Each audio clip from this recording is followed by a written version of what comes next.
ಕಲ್ತಿಟ್ಕೊಂಡ್ರೆ ಹಂಗೆ ಆಗೋದು. ಬಿಜೆಪಿ ಪಕ್ಷದವ್ರಿಗೆ ಒಬ್ಬ ಹಿಂದುಳಿದವರು, ದಲಿತರು, ಅಲ್ಪಸಂಖ್ಯಾತರು ಅಂದ್ರೆ ಇದೇ ರೀತಿಯಾಗಿ ಬರುವಂತದ್ದು ಅವರು ರೂಢಿ. ಒಬ್ಬ ದಲಿತರನ್ನ ತುಳಿಬೇಕು, ಒಬ್ಬ ದಲಿತರನ್ನ ಯಾವುದೇ ಕಾರಣಕ್ಕೂ ಮೇಲೆ ಕೇಳಿಸಬಾರ್ದು ಅನ್ನುವಂತ ದೃಷ್ಟಿ ಇಟ್ಕೊಂಡಿದ್ದಾರೆ.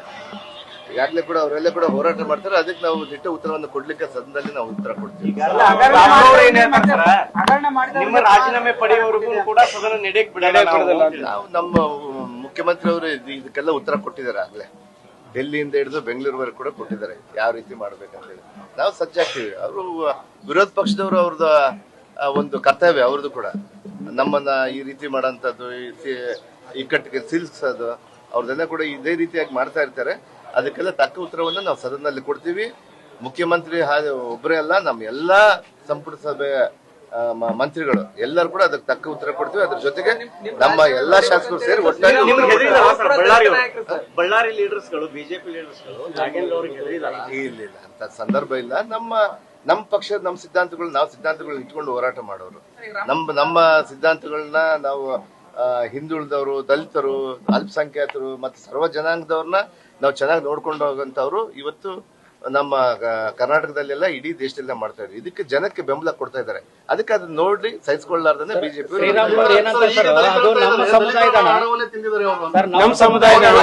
ನೋಡ್ರಿ ಈಗಾಗ್ಲೇ ಕೂಡ ಅದರಲ್ಲಿ ಎಷ್ಟು ಹಣ ಹೋಗುತ್ತೋ ಅಷ್ಟು ಹಣ ವಾಪಸ್ ತಂದಿದೀವಿ.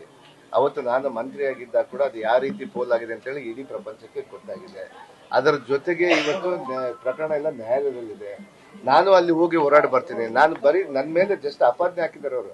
ನಾನು ಆರೋಪಿ ಇಲ್ಲ, ಇನ್ನ ಇದಲ್ಲ, ತಪ್ಪಿತಸ್ಥ ಅಲ್ಲ, ಅದಕ್ಕೆ ಅಪರಾಧಿ ಅಲ್ಲ. ನನಗೆ ಅದೆಲ್ಲ ಕೂಡ ನ್ಯಾಯ ದೇವರ ಮೇಲೆ ನನಗೆ ನಂಬಿಕೆ ಇದೆ.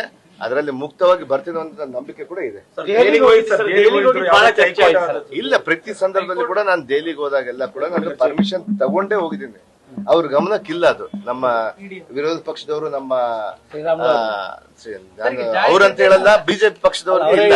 ಅದ್ರ ಗಮನ ತಗೊಂಡ್ರೆ ನಾನು ಪ್ರತಿ ಒಂದು ಸಂದರ್ಭದಲ್ಲಿ ಕೂಡ, ನಾನು ಡೆಲ್ಲಿಗೆ ಹೋಗ್ಬೇಕಾದ್ರೆ ಕೂಡ, ತಿರುಪತಿಗೆ ಹೋಗ್ಬೇಕಾದ್ರೆ ಕೂಡ, ಶಿರಡಿಗೆ ಹೋಗ್ಬೇಕಾದ್ರೆ ಕೂಡ, ನಾನು ಬಗಲಾಮುಖಿಗೆ ಹೋಗ್ಬೇಕಾದ್ರೆ ಕೂಡ, ಮತ್ತು ಕಾಮಾಖ್ಯ ದೇವಸ್ಥಾನಕ್ಕೆ ಹೋಗ್ಬೇಕಾದ್ರೆ ಕೂಡ, ದೇವಸ್ಥಾನಗಳಿಗೆ ಪ್ರತಿ ಒಂದುಗೆ ಹೋದಾಗ ಕೂಡ ಪರ್ಮಿಷನ್ ತಗೊಂಡೇ ಹೋಗಿದ್ದೀನಿ. ನಾನು ಯಾವತ್ತೂ ಕೂಡ ಉಲ್ಲಂಘನೆ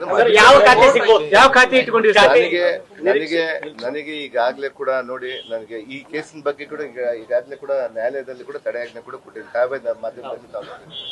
ಅದರ ಜೊತೆಗೆ ನಾನು ನಮ್ಮ ಮುಖ್ಯಮಂತ್ರಿಯವರ ಹಾದಿಯಲ್ಲಿ, ನಮ್ಮ ಮಾಜಿ ಮುಖ್ಯಮಂತ್ರಿಯವರ ಹಾದಿಯಲ್ಲಿ, ನಮ್ಮ ಹೈಕಮಾಂಡ್ ಇವತ್ತು ಯಾವ ಸ್ಥಾನ ಕೊಟ್ಟರು ಕೂಡ, ಯಾವ ಒಂದು ಖಾತೆ ಕೊಟ್ಟರು ಕೂಡ ಅದನ್ನು ಈ ಬಾರಿ ನಾನು ಒಂದು ಏನಂತಾರೆ, ಒಂದು ಏಟ್ದಿಂದ ಹುಲಿ ಆಗಿದ್ದೀನಿ ನಾನು.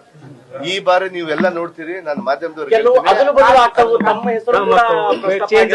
ಯಾವುದೇ ಕಾರಣಕ್ಕೂ ನಾನು ಕೊಟ್ಟ ಖಾತೆಯನ್ನ ನಾವು ರಾಜ್ಯ ಮೆಚ್ಚುವಂತ ಕೆಲಸ ಮಾಡ್ತೀನಿ.